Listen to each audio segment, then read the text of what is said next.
Okay, everybody, and welcome back to another episode of the Accommodation Show. This week, I am joined by the wonderful Noelia Novella from Doinn. Welcome to the show. Thank you, Bart, and thank you for the invitation to the podcast. I've been looking forward to it. We met at VRMA. You run a company that's a smart operations platform which transforms how vacation rental companies, service providers, and co-living operators manage their day-to-day. The story is that after traveling the world with your family and discovering just how inconsistent cleaning standards were, you built a solution, Doinn, to bridge the gap between hospitality and the technology.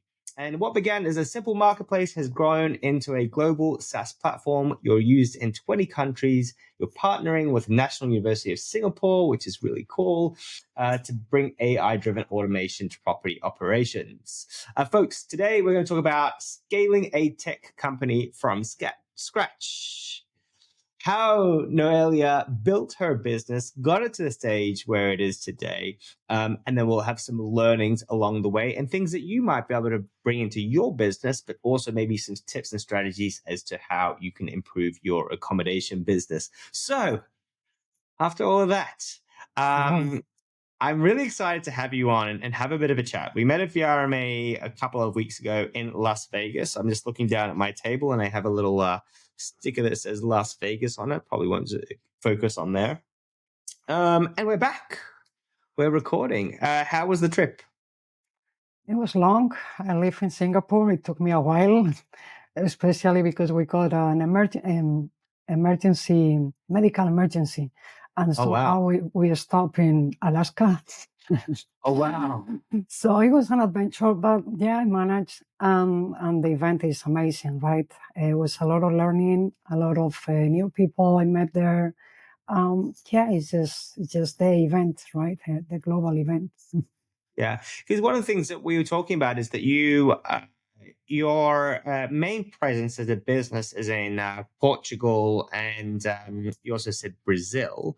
But I think that you also inherently, like Europe is a big market for you guys. Yeah, especially Spain is our biggest market, but also Italy, Greece, the UK, the Netherlands, Germany. We have a lot of clients there as well. So Fantastic. Yeah, we are from Europe, right? It's interesting, isn't it? Because I mean, a lot of the events that I've been to are APAC, so around my area, but also a lot in the States and Canada.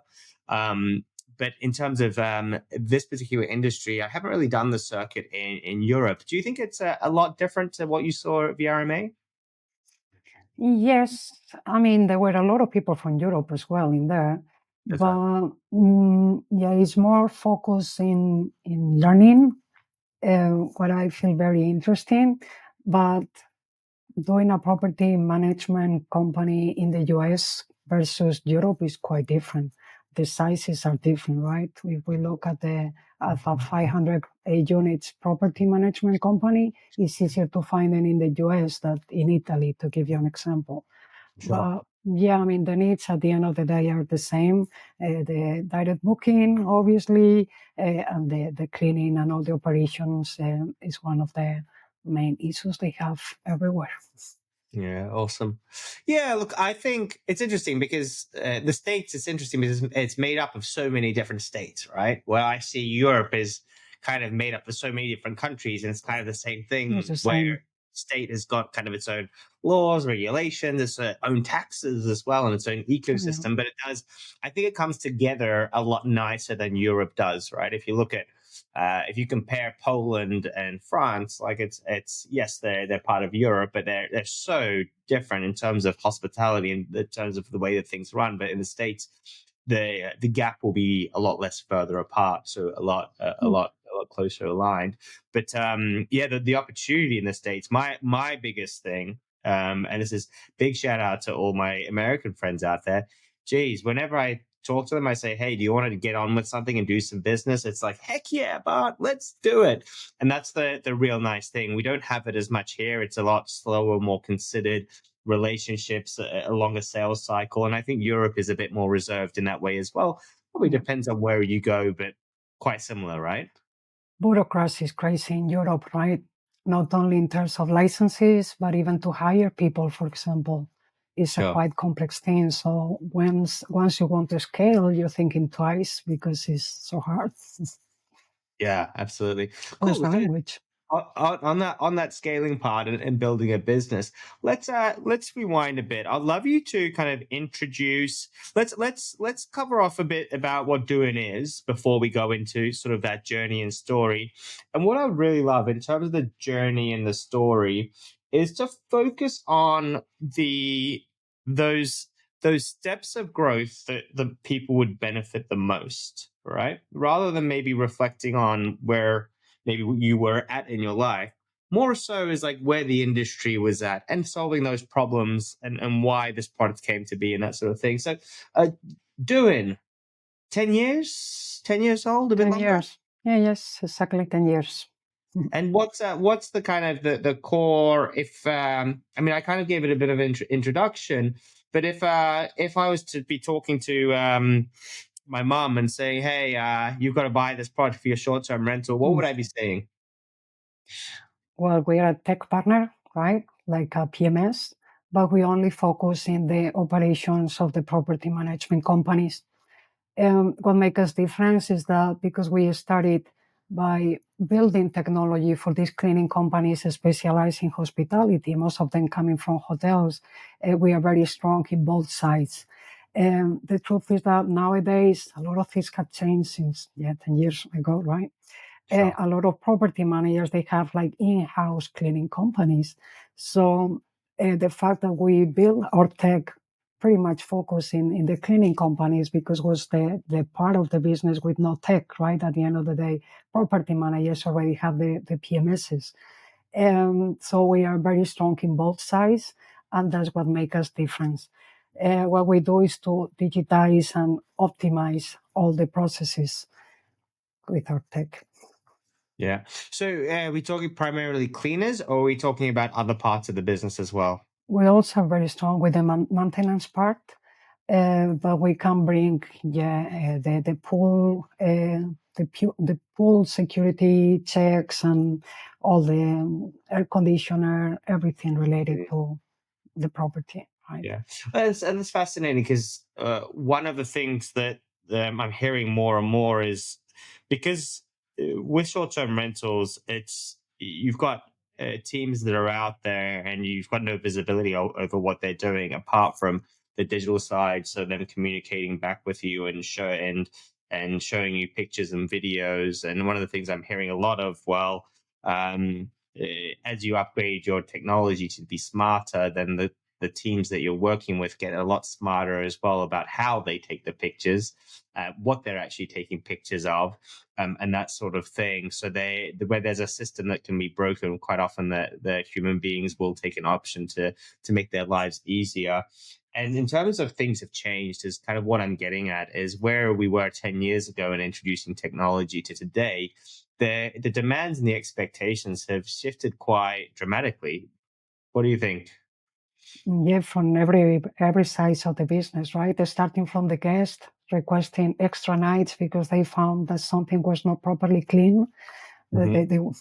They are doing that to the needs of the cleaners as well. That at the beginning they didn't want it to use any tech because they feel it like the big brother, but in a wrong way. And Mm-hmm. right now, at least what we feel is that they understand that the tech is here to bring visibility to their job, and that's why we do have a lot of tools for them to get the bonus, extra payments, to request extra time, for example. A lot of Mm. things they can do, even to request holidays and day offs. They can do that through the app. So with that, we are building a tool for them that doesn't feel like the big brother or something negative anymore. Right? And so, are we focusing? And we're going to come back to the technology part maybe towards the end because I do want to spend a bit of time understanding this with Mhm. the team part, or that sort of HR function of time off or not time off. So, are we working mainly with in-house teams that are under our management, or is it independent contractors, or a bit of both? Like, where do you guys fit in? We fit everywhere. You can work with contractors, you can work with freelancers, you can work with your own teams and with extra other cleaning companies, right? Third-party cleaning companies. For example, we have, if you have a pool of cleaners, it will be like the Uber kind of system. There is a service, and then between those group of pool of cleaners, they can request to get that service or not. So yeah, Oh, cool. we tackle the whole all the possibilities you can imagine. Take in mind that because we are now in 20 countries, we've been developing tools according to the needs of every country. And for example, this comes from Australia, the pool of cleaners teams. They use a lot of students. So it was one of our clients in Australia who requested, and it's super fun. It's working very well.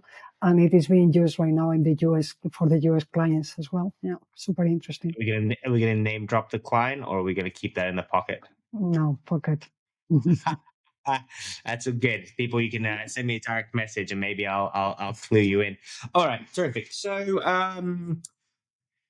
you're out there with your family. You're traveling. You realize that the cleanliness is questionable on your at your stays. We're talking hotels or short-term rentals or both.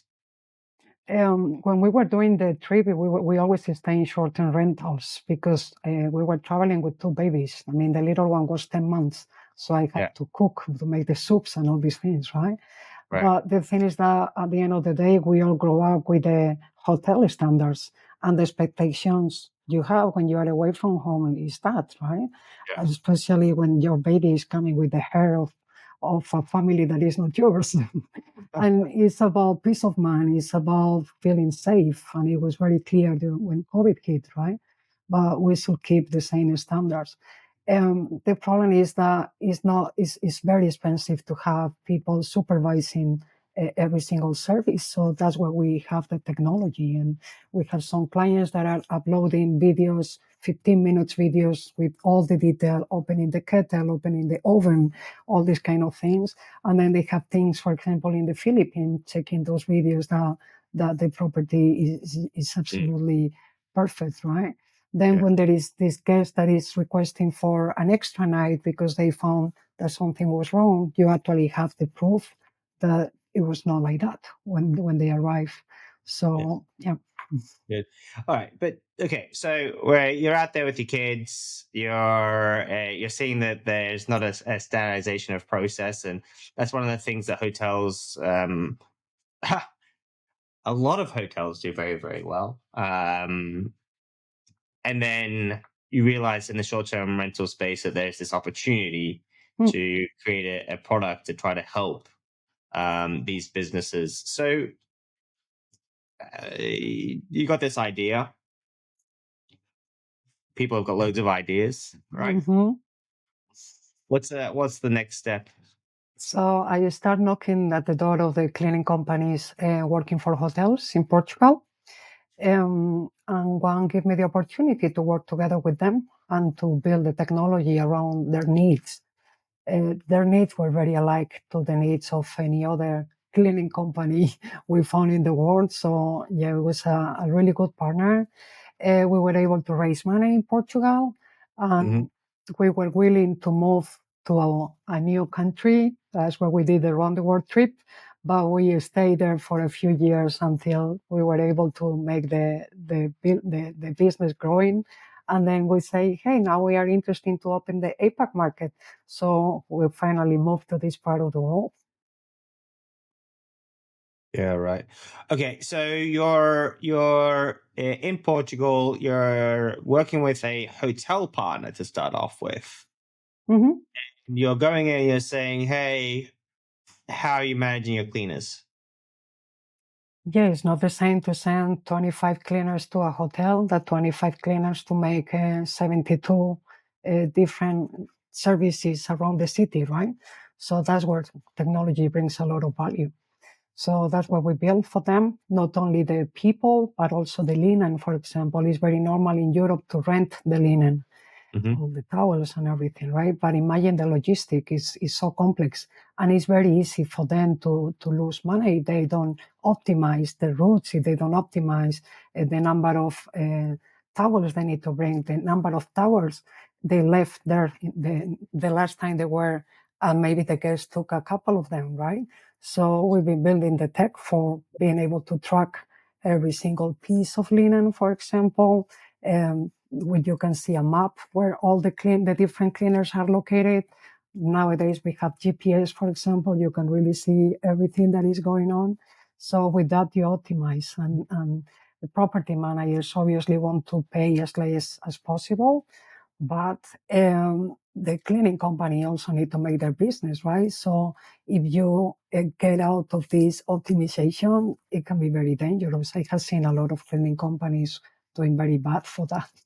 So if we go back to that first client, and they've obviously got a problem with their business and everything they're doing, and how did you find them, and how did that relationship start?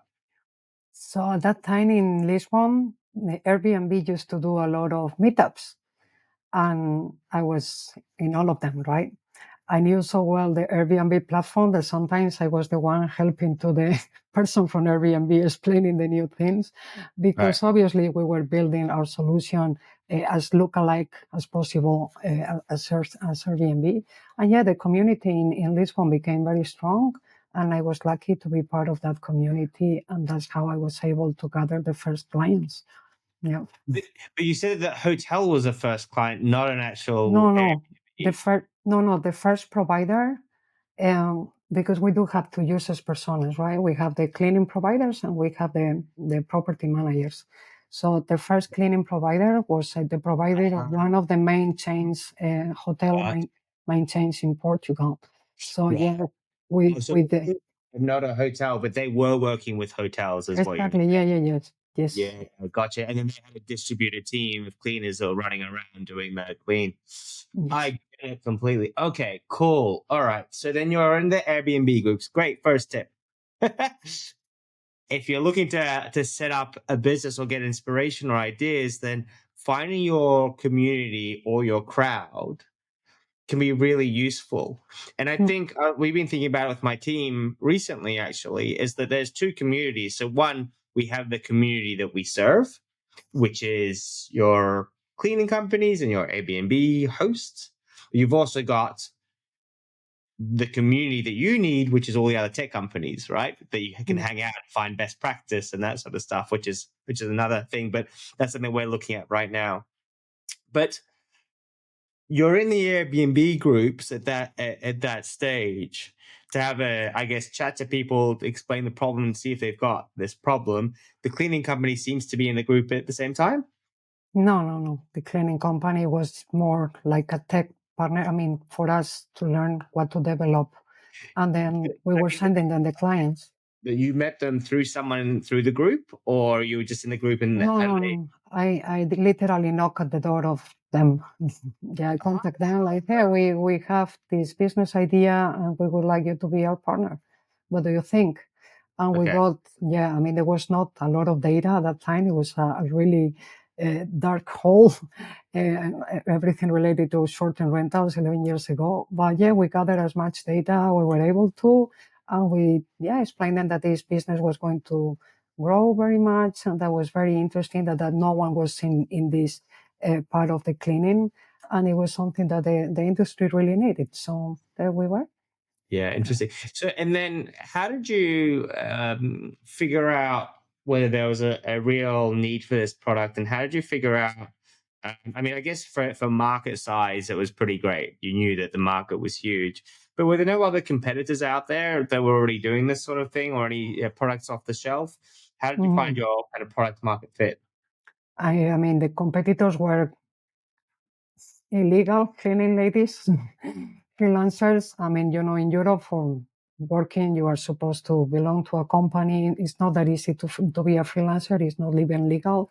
So actually, that was one of the main social part that we wanting to impact to take the illegal cleaners out of the black market.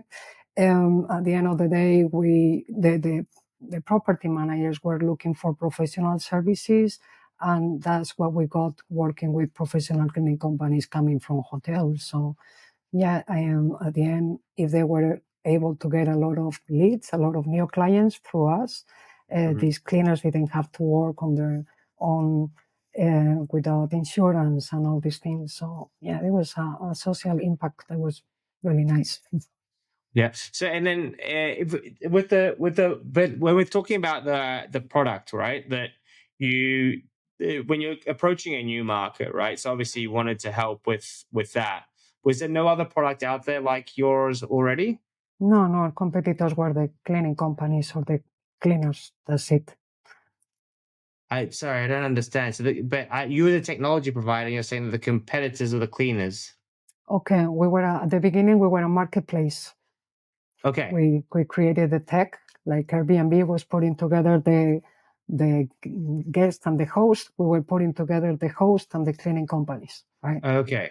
Got it. Okay. So you created a marketplace for the cleaners to connect with the hosts. That was the main business, which is there. Cleaning companies, not cleaners. That was the main Correct. difference. Mm-hmm.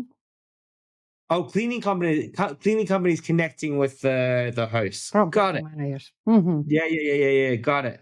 Got it. And then so you're helping with that sort of side of stuff, and then the technology came off of the back of that to so that you guys get more transparency over what's going on in between.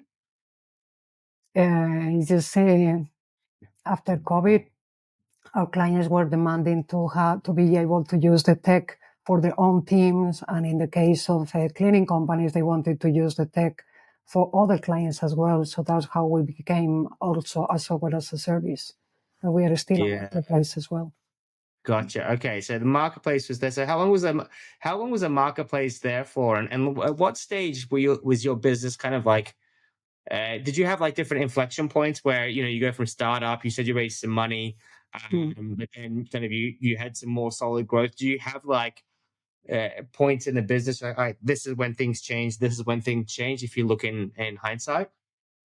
Well, from our side was growing to different cities and countries. Yeah, we started in Portugal, and that was the first step to prove there was a need in the market. And then we did the same with France. Then we did the same with Spain, and then the UK, I believe. Yeah, in every country, the difference were some of them alike, a lot of them were different, currency and so on.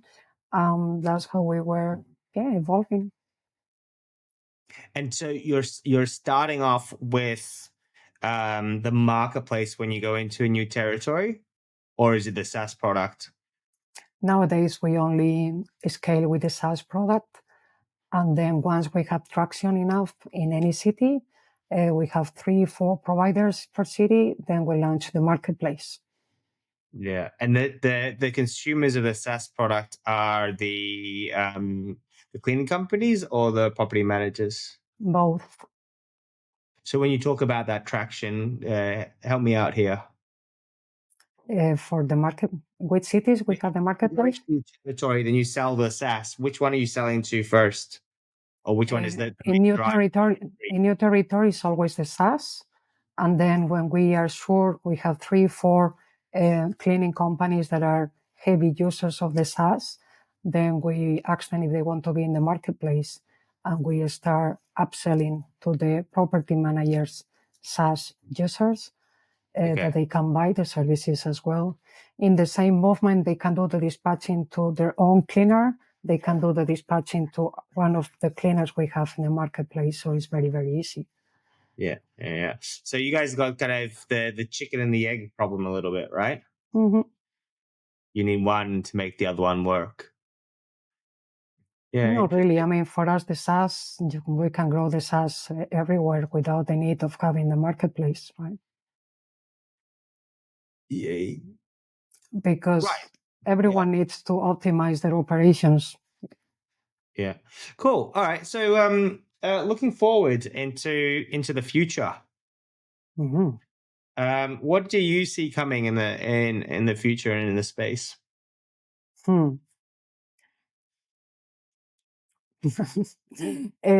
don't know. I mean, cleaning companies are becoming more expensive. I see there will be a lot of countries struggling with that, with the operational expenditures getting higher, especially in the US right now. The next years are going to be very, very tough from that perspective.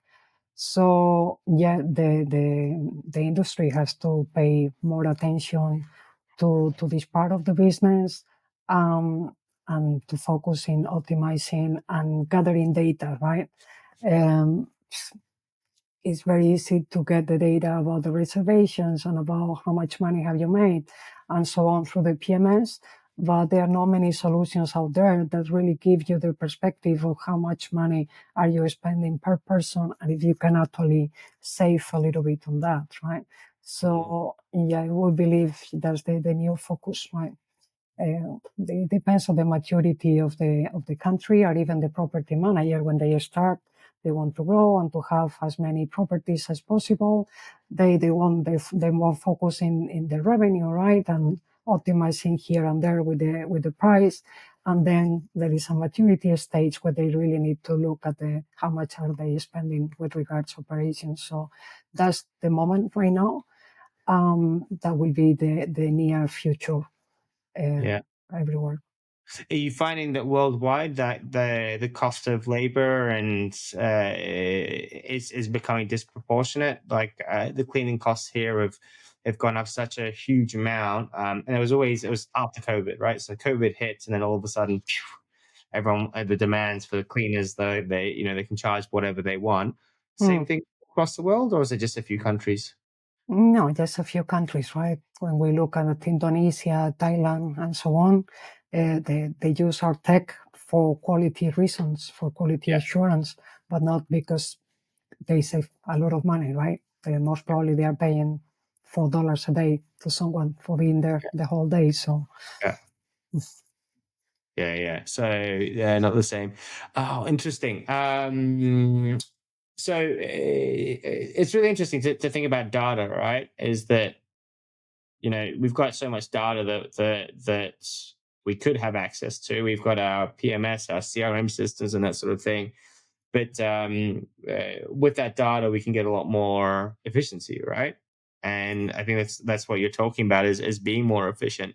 And one of the things when we talk about technology and a lot of automation, right? And there's a lot more automation which is possible due to AI, which can get in there and do things that were never even possible before. And we're kind of at this convergence in time where we're the first generation where AI didn't exist, and now it does exist, right? No one else in history is ever going to have that ever again, right? If anyone's born from here on in, like they were born into AI. So we're on that first convergence, and I think it's going to be really important as a business to stay on top of it, right? Just like when the light bulb was invented, you can choose to use candles or get with a program that the light bulb's gonna move things forward. On a practical sense, when you guys think about automation, and I'm gonna stick with the word automation, and kind of AI is weaved in there. And where you were 10 years ago as a business to where you are today, how much difference is it making? How much difference is it going to make? AI, for me, is like a tool, right? I will never say, hey, I'm super great because I use a spreadsheet or a calculator, right? This is just a tool. What you cannot compare with a tailor-made software that has been built around the needs of an industry. It is helping with that data, to analyze that data, to optimize this and there. We use it, for example, for the maintenance people. They can take a picture, upload it, and it creates the whole ticket and everything. It helps, but it is for me, it still is a nice to have thing. It's not that the maintenance people or the cleaners don't know how to write that the sink is clogged. It's not. Yeah, right. Yeah. It is nice and they love it. And we also need to think about that, right? Because when we were talking about the labor and so on, nowadays it's very easy for not educated people to get a job. and they don't want to work in cleaning anymore. It's not that they don't feel the need anymore, right? But if they have the kind of job that they have the tools that is like magic, you take a picture and makes the magic and so on, it kind of engages them as well, right? So it is important for that perspective as well. It is going to change, well, maybe not that much, to be honest. Especially because in many areas we never took we have never put the effort of getting the data. So if we don't have the data, we can ask to the AI to make a lot of things, but it's going just to have a track record of maybe 1 year, 2 years, right? What is okay, but it's not enough. And in any case, we live a situation like when COVID hit, that the data is completely wrong, right? It's completely ridiculous. So it's okay. It's okay. It's going to help. But again, it's like a spreadsheet. Yeah, interesting. An interesting take on it. And there's two things that I agree with you wholeheartedly about. For me, when I talk about automation, that sort of thing, it just improves the way you do things. It may change the way you do things, but the technology which you've built is way more important than any AI tool. It just can't replace it. It doesn't work like that. I know that we need to get more data into it, but I think that that's not far off. That the AI will be sucking data out of the world very quickly. You'll put on your glasses, or just capture everything. I was talking about going to conferences the other day, and it would be so easy just to record all the sessions on your phone. I do that. And then transcribe it, and then you just got all your notes that are done for I you, do that right? with ChatGPT. You just press the mic and it And off makes you the go, transcription. right? Yeah. Ignoring the not ignoring, but obviously the legalities around that is another issue. But so I think the data, I think we'll get it, and we'll get it in there. I think us being able to use the data effectively is a little bit more of a step. One step to have it, the other one is to actually have it. But I have no doubt in my mind that the companies that aren't using the tech and these tools are absolutely sunk so quickly because they won't be able to keep up. And I'll give you one example. I'm sure you can give me one as well on your end. I was needing a new air conditioning system, and I put in an inquiry on the website, which then triggered a text message to me, or someone texted me saying, "Hey, Bart, got your inquiry. Wanted to confirm some details." Yeah, sure. So I respond to the message. They said, "No, I'm back. Is it this what you're looking for? Is this the problem? Blah, how many stories, all the rest of it." And it's going back and forth. And it was very, very natural, but it was quick. It was too quick. And I'm like, there's no way Bob, the aircon guy, can answer that quickly, and that many people, right? Is he not working? Does he not have other things to do? Especially because I would respond at irregular intervals, and then the response would come back quickly. I'm like, "You're an AI agent. I know it." So I respond, and I'm like, "Hey, are you an AI agent, by the way?" And it's like, "Yeah, I am." "Cool. You caught me." The point being is they got so much data out of me, and it was a good experience. It was really good. I was like, "Okay, cool. Finally, all the other companies, 4 or 5 days to get back to you." I think that's the real difference, is that company there, they'll just be closing a massive amount more business. Sure. What do you think in the cleaning space? Yes, for cleaning companies that sometimes they don't even have a website. Imagine, right? Yeah, sure. That would be amazing. Yeah. But we also need to think about the people in the other side. Sometimes they just cannot catch up, right? Sometimes we push technology for people that doesn't feel the need. So either you make them feel the need, or the change is broken. A lot of property managers are having difficulties having the cleaners to use their app, and it's just an app. In our case, it's a very basic app, but sometimes the apps are not that basic for the profile they are working. But if they don't make the interviews, to the people in the field if they don't understand the needs. If they don't make, okay, you're going to do this extra work of taking the pictures, but you are also going to be able to request for a day off, then there is no balance here, right? So we have to be super careful with that. Yeah.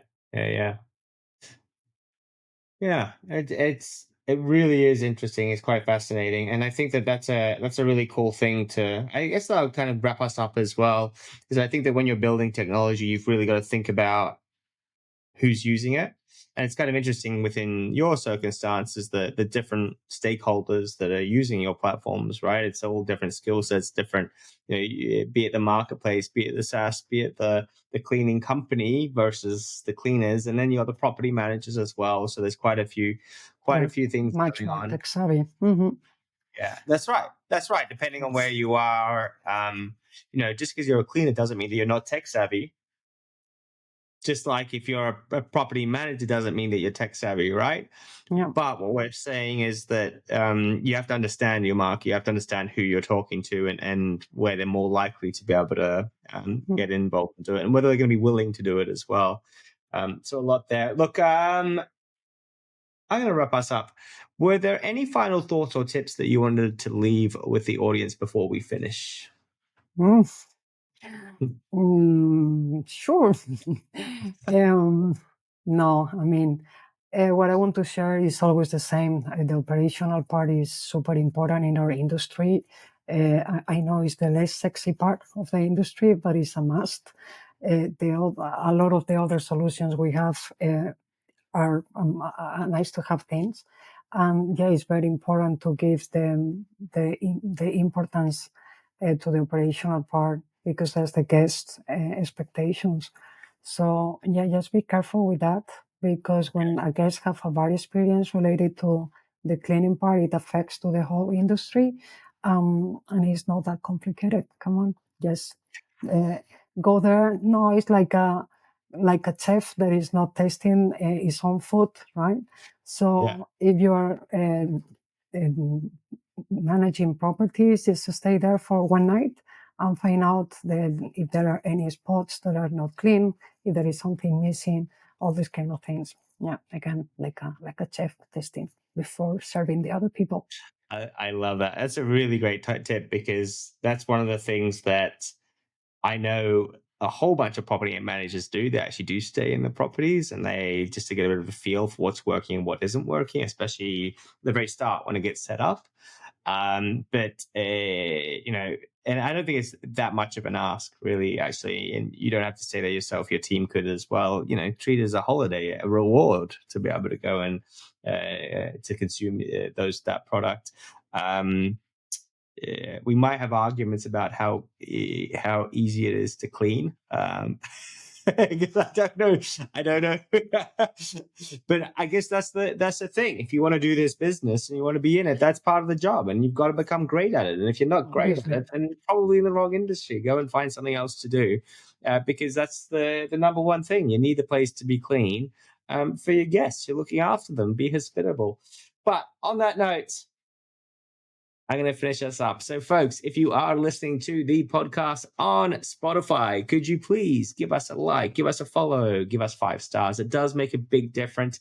Literally pull out the app now and hit that 5-star button. It will help us out tremendously. If you're on YouTube, give us a subscribe, and you can share the episode as well with anyone that you think that you've been talking to about cleaning, talking to about building a business. Share it with them so that they can benefit as well. Noelia, what's the best way for people to stay in touch with you? Well, you can find me very easy on LinkedIn. There's not many people with my name, but obviously the website Doinn.com. Yeah, we have an AI agent that will replace you. No, we also have people that will be more than happy to help you. Mm-hmm. Beautiful. Okay, so on LinkedIn, we'll put the links on the show notes. Noelia, thank you so much for your time. It was great to meet you out in VRMA, and looking forward to seeing you across the APAC region as we do more and more ourselves. And have a good rest of the day. Same for you. Thank you so much. Thank you. Take care.